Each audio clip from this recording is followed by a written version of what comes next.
Hey everybody, this is Ranger Kristen, and today I've got another Ranger Minute for you. So, my question for you is, what animal here in the United States is deemed kind of icky and scary and really pops up around Halloween, but in other parts of the world is considered a sign of fertility and good luck? If you guessed the bat, you'd be right.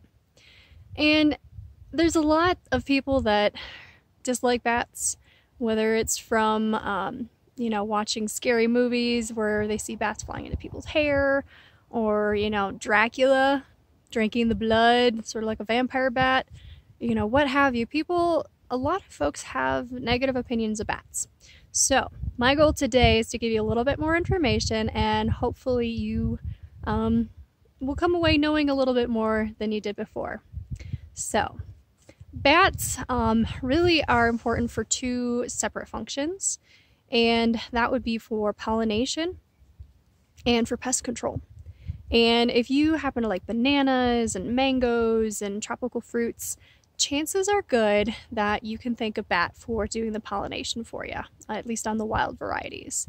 Bats also, like fruit bats, will eat the fruits, and then of course they poop out the seeds, and that ensures that more crops of whatever fruit that is will pop up and be available. So me personally, I love my smoothies. I almost always have mango and banana in it. I'd be pretty sad if those disappeared because the bats were unable to do their job because we didn't have enough of them. On the same theme of pollination, if you happen to like the desert or live in the desert, bats are key there too. So plants like the saguaro, agave, some of the other, I think cholla maybe, but some of the cactus out there really rely on bats to do the pollination as well. So again, if we didn't have the bats, it doesn't mean just, oh, we don't have those plants. Now it's the entire ecosystem of the desert is different. And there's plants and animals that rely on the agave and the saguaro for shelter and food. And if those aren't surviving because the bat population's down, it completely alters the ecosystem, and it really could be detrimental for a lot of different species. So bats, definitely key. I lived, well, not in the desert per se, but I lived in areas where we had some of those species, and my experiences would not have been nearly as special if we didn't have those species of plants. So bats as pollinators, hugely important. Now on the other side of things, bats are also super, super important when it comes to pest control. Yeah, I'm trying to remember if it's the FDA, no, not FDA. It may have been actually the Forest Service that estimated that bats save farmers here in the US like $3 million in pest control. So where farmers would have had to either use pesticides or other methods, the bats save them a lot of money. And for me, that's kind of important. I love how the farmers really are a key part of the character of the United States, and without that it would be pretty sad. Bats themselves can eat thousands of bugs in a night. Without certain species, we'd have way more mosquitoes, we'd have more moths, we'd have more, different kind of beetles and moths and things like that. So definitely hugely important. Now, when it comes to bats themselves, here in Colorado, we have, I believe, 14 out of like the 20 or so bat species that are here in the United States. And a lot of that is because Colorado goes from the Great Plains on the eastern portion to the mountains, the Rocky Mountains run through Colorado, kind of a spine. And then of course we go to the wetter, colder western slope. So we have a lot of different ecosystems here that make it attractive to different species of bats. Along the Front Range where I am, we actually have a bunch that live right up against the Flatirons because, well, it's an ecotone, so it's where the Great Plains meet the Rocky Mountains, and that gives us an opportunity to have a huge biodiversity here. And then of course with the cliffs themselves, it offers a lot of places for the bats to hide, to hibernate, with the right amount of warmth and dryness that'll get them through the winter. So we have a pretty special place here.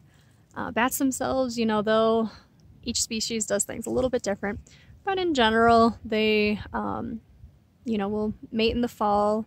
The females will go over into a nursery colony or maternal, not a maternal, a maternity colony, and generally one baby is born in the spring.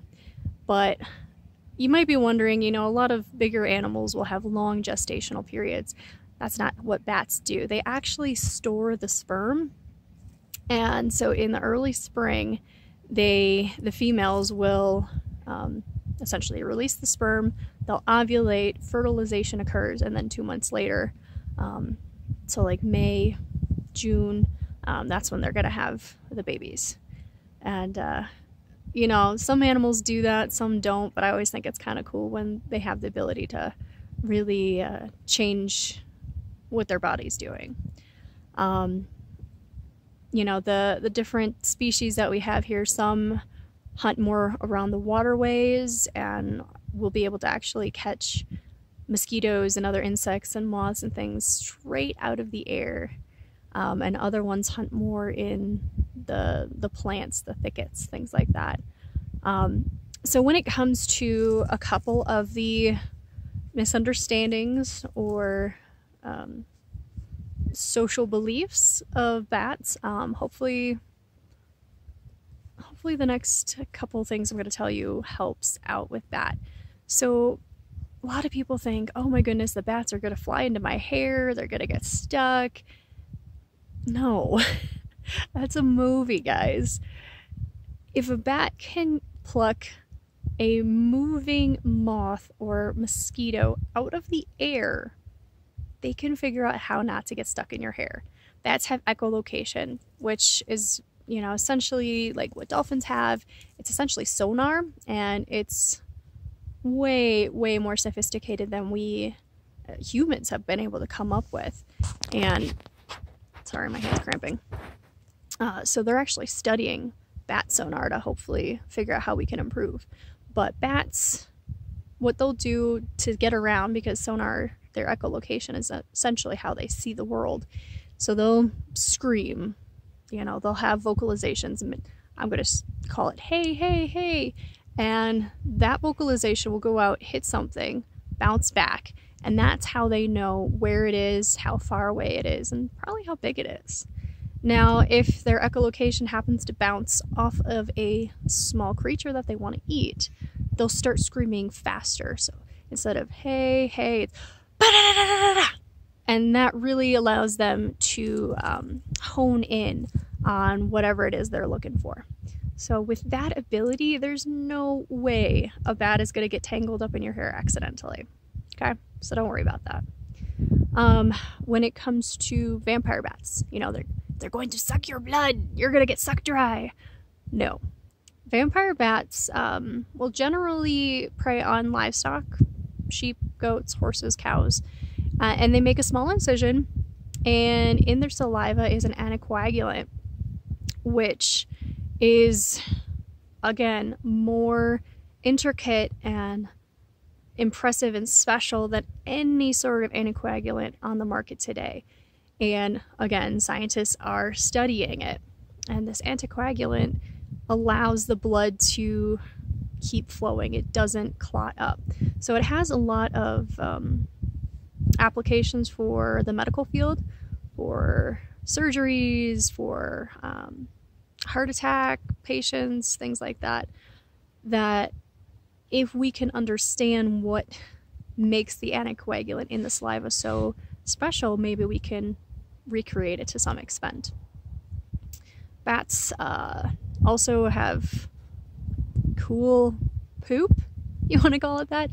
The bat guano can be used in fertilizers, it can improve detergents, I'm spacing right now, guys, but there's a laundry list of cool things that, you know, has to do with bat guano. Go figure, right? Bat poop's important. So, what I'm trying to say, guys, is bats are pretty special creatures. They're nothing to be scared of. Yeah, some of them are huge, like the fruit bats, and then some of them are teeny tiny, but they all are here for a purpose, and that is not to scare you. It's as pollinators and insect reducers. So hopefully y'all learned something new and interesting. As always, if you guys have suggestions, comments, concerns, I'd love to know what you want to hear about. Let me know if you've got questions, and I'll do my best to answer them. If you haven't already, subscribe, hit the like button, hit the notification button so you never miss a Ranger Minute. And hopefully I'll see you guys soon. Thanks.